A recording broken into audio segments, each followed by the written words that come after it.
दोस्तों नमस्कार। दोस्तों बिहार में दूसरे चरण की वोटिंग खत्म हुई। 17 जिलों की 94 सीट और तकरीबन 1.5 करोड़ से ज्यादा वोटरों ने अपने वोट का इस्तेमाल किया है।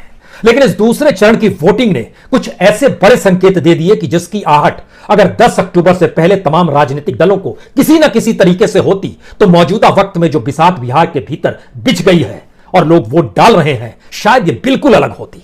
क्योंकि इस दूसरे चरण की वोटिंग के दौरान के संकेत बेहद बड़े हैं, चौंकाने वाले हैं और शायद किसी के लिए मुश्किल पैदा करने वाले हैं और शायद किसी के लिए कुछ आह भरने वाले हैं।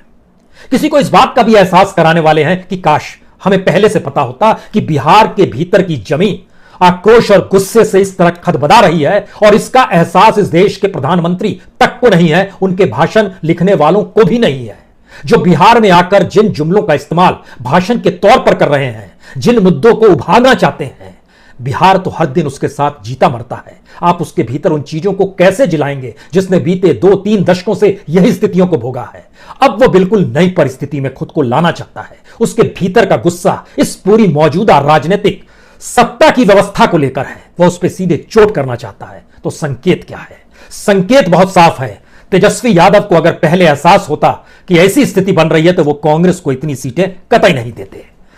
कुशवाहा को अगर इसकी जानकारी होती कि बिहार के भीतर की ऐसी स्थिति है तो वो किसी भी रूप में प्यादा बनकर एक अलग गठबंधन की दिशा में कतई नहीं बढ़े होते। वो हर हाल में आरजेडी के साथ तालमेल बैठा चुके होते, चाहे जितनी भी सीट पर बैठाना हो। जीतन राम मांझी भी किसी भी हाल में इधर उधर नहीं भटकते, सीधे आरजेडी के साथ ही खड़े नजर आते। और एलजेपी यानी रामविलास पासवान ने जिस पार्टी को बड़ा किया और चिराग पासवान बिल्कुल नई दिशा में ले जाने को आतुर दिख रहे हैं, बीजेपी उन्हें अलग से जाने नहीं देती क्योंकि वह जीते या ना जीते, लेकिन इतना बड़ा नुकसान इस गठबंधन एनडीए को वह कर चुके हैं और अब करेंगे भी, जो शायद 1995 की आपको याद दिला दे, जिस वक्त वहां पर लवली आनंद और उनके हस्बैंड हुआ करते थे। आनंद जो कि हर सीट पर चुनाव लड़े थे, जीते थे एक ही सीट, लेकिन नुकसान उन्होंने कुछ ऐसा कर दिया था कि 1995 में लालू यादव दोबारा चुनकर सामने आ गए थे। इन 94 सीटों में गढ़ दर गढ़ चलिए, सबसे महत्वपूर्ण है 10 सीट जो कि सारण में आती हैं और सारण का मानना है कि आरजेडी का वो गढ़ है। सारण की सीट में एकमा, मांझी, बनियारपुर, तरैया, मरहरा, छपरा, पेरखा, अमनौर, परसा, सोनपुर, ये सारी सीटें जो हैं, यहां पर 6 सीट आरजेडी की 2015 में रही थी। बीजेपी 2 सीट जीती थी, जेडीयू 1 सीट जीती थी, कांग्रेस 1 सीट जीती थी। आरजेडी जो 6 सीट जीती थी उसका जिक्र करने की जरूरत नहीं है, वो 6 सीट जीतेगी। सवाल बाकी 4 सीटों का है, जिसमें 2 सीट खासतौर से उसमें एक छपरा का जिक्र करने की जरूरत है, क्योंकि बीजेपी जो जीती थी वो 2 सीटों में एक छपरा भी थी और उसके अलावा वह आमनौर में जीती थी।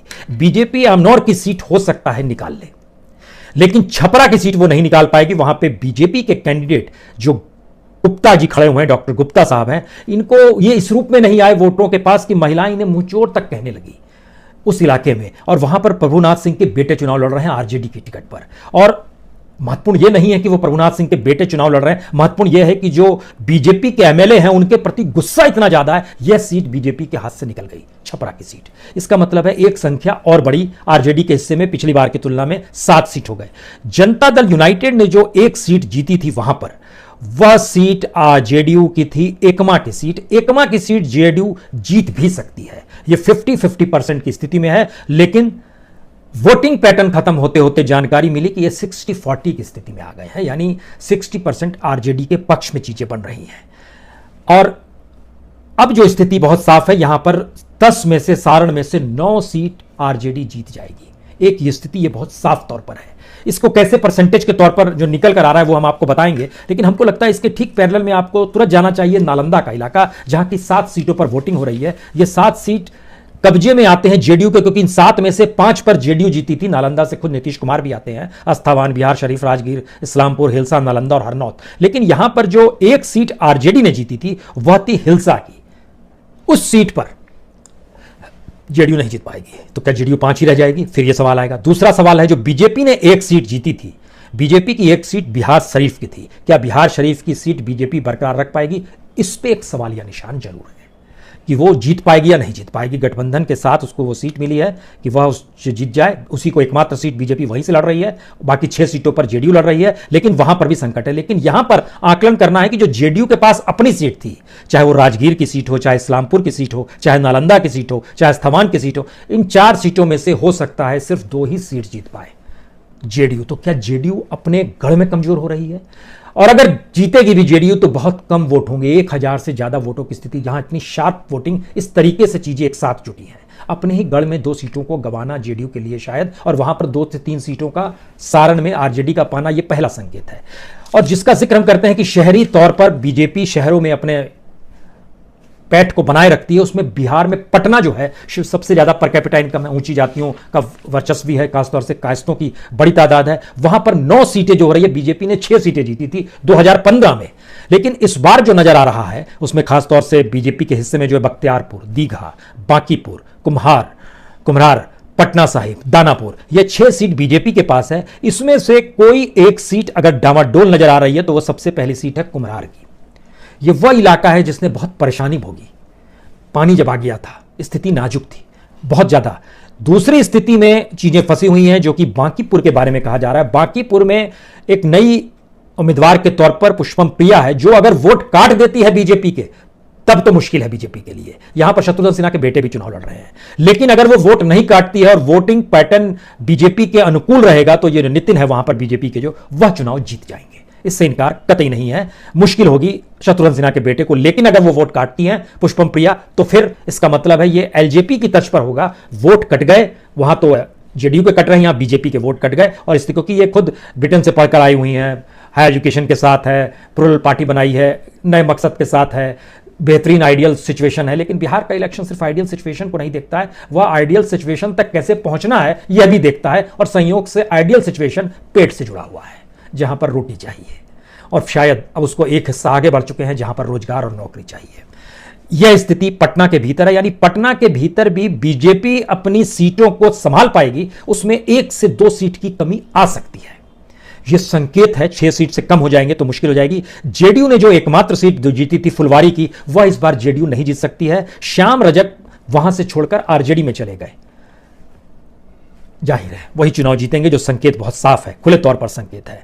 आरजेडी जिन जगहों पर जीती थी, जो 2 सीटें थी वो मनेर और फतवा की थी, उस पर वो चुनाव फिर से जीत रही है, इससे कतई इनकार नहीं है। इसका मतलब बहुत साफ है कि आरजेडी गेन भी कर रही है, बीजेपी कुछ लूज भी कर रही है। संकेत जब ओवरऑल आपके सामने उभर कर आता है, हम दूसरे जिलों में चलें, हम एक संकेत और आपको बता दें कि 28 सीटें ऐसी हैं जहां पर आरजेडी और बीजेपी टकरा रहे हैं। लेकिन आपको जानकर हैरत होगी कि जो वोटिंग पैटर्न नजर आ रहा है उसमें आरजेडी के, यहां पर आरजेडी और बीजेपी जहां जहां टकरा रही है वो 60-40 का रेशियो है, यानी आरजेडी के पक्ष में 60% जीत है, बीजेपी के पक्ष में 40% है। जहां पर जेडीयू और आरजेडी टकरा रहे हैं वहां तो लगभग 80-20 का परसेंटेज आ रहा है, यानी 80% आरजेडी के पक्ष में है, 20% जेडीयू के पक्ष में है, और यहां 24 सीटें हैं। जहां पर जेडीयू और एलजेपी जिन 24 सीटों पर टकरा रहे हैं, और दूसरी महागठबंधन की पार्टी भी है, 40 सीटें ऐसी, 40% सीटें ऐसी हैं जो सीधे सीधे नेगेटिविटी के साथ जेडीयू को नुकसान पहुंचा रही है एलजेपी के होने से। तो शायद इसीलिए वो बड़ा संकेत था। अगर ऐसी स्थिति बिहार में बन रही थी जहां पर वोटिंग पैटर्न एक दिशा में जा रहा है, तो शायद एलजेपी को इस रूप में बीजेपी उतारने की गलती नहीं करती। और अगर आरजेडी को इसका एहसास होता तो वो इतनी सीटें कांग्रेस को नहीं देती, क्योंकि कांग्रेस जिन 70 सीटों पर लड़ रही है वहां पर आरजेडी के सामने मजबूरी है वोट ट्रांसफर कांग्रेस को करवाना। लेकिन कांग्रेस के पक्ष में वो कौन सा वोटर है जो उसके अपने पारंपरिक वोट बैंक है, वह तो उसके साथ खड़ा है, लेकिन उसने कास्ट की लाइन पे, जो बिहार के भीतर में जो कास्ट की लकीर हर किसी ने खींची, वह भी उसने स्वच्छंदता के साथ छोड़ दी कि महागठबंधन नेशनल लेवल पे है। यहां पर मुश्किल यह है कि जहां पर जेडीयू, एलजेपी और कांग्रेस टकरा रहे हैं वहां फायदा कांग्रेस को उतना नहीं हो पा रहा है। यह एक संकेत है कि कांग्रेस की जमीन उतनी पुख्ता है नहीं।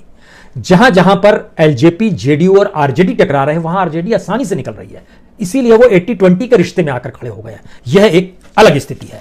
इसके बाद आइए, हमें लगता है कि खासतौर से सिवान की 8 सीटें, सिवान इसलिए बड़ा महत्वपूर्ण है, इसलिए भी समझिए क्योंकि सिवान में याद कीजिए एक वक्त वहां के डॉन हुआ करते थे मोहम्मद शहाबुद्दीन।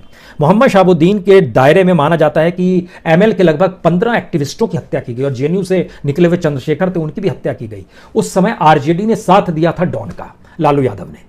उस समय लेफ्ट और एमएल ने पूरा आंदोलन चलाया था लालू के खिलाफ, और जिस तरीके से आरजेडी। लेकिन इस चुनाव में बिल्कुल अलग स्थिति है, लेफ्ट साथ में खड़ा। इसलिए मैं शुरुआत में जब आपसे कहा कि 14 सीटें इस 94 सीट में से लेफ्ट के हिस्से में आई है, तो यह पैटर्न है कि वो कितना बड़ा लेफ्ट का वोट शिफ्ट हो रहा है चेहरे के ऊपर, जो चेहरा है तेजस्वी।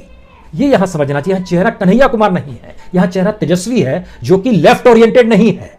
जिसके लिए मत दिया गया कि जंगल राज है, जिसके लिए मत दिया गया कि पढ़े लिखे नहीं है, जिसके लिए कुछ भी चीजें मत दी गई और मतते चली गई। लेकिन सियासत साधने के लिए जो कॉम्बिनेशंस होते हैं, वो लेफ्ट का कॉम्बिनेशन आरजेडी के लिए इतना ज्यादा लाभदायक इन तमाम जगहों पर है। खासतौर से सिवान, जीरादरी का इलाका था जहां से 90 और 95 में मोहम्मद शहाबुद्दीन एमएलए रहे थे।